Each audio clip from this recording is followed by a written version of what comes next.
Welcome back to part two of what true joy is. Remember, we're in the book of Matthew, chapter 5, verse 3 through 12, which is the B2s, and how we're blessed. As Jesus, blessed are the poor, blessed are those who mourn, blessed are the meek, blessed are those who hunger and thirst, blessed are the merciful, blessed are the pure at heart, blessed are the peacemakers, blessed are those who are persecuted because of righteousness. Amen. Now, as I was saying, to open the door to such hope and joy, which leads to the deepest form of happiness, we must walk across the threshold of suffering, sacrifice, and transformation. Remember that. Sorry. Once again, I read that again.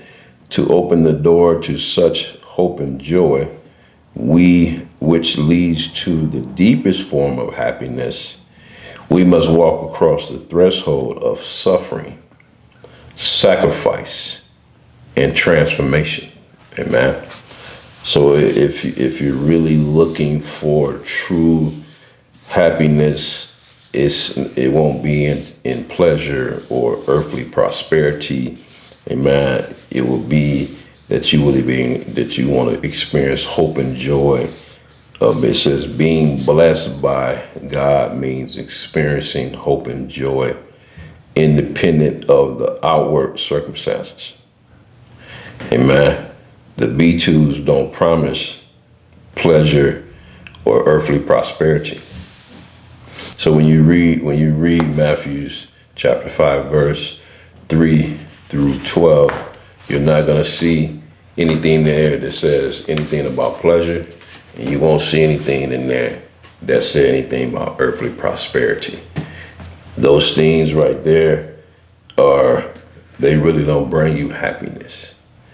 It gives you a temporary excitement and a temporary feeling, but as believers, we should be chasing hope and joy. That's where you're going to find your true happiness.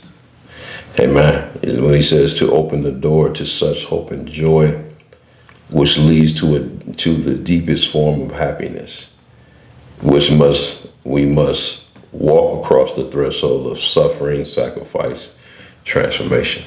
Amen. So that's the lesson for today. Thank you for joining me for New Vision of Hope Educational Training. Remember, we're talking about what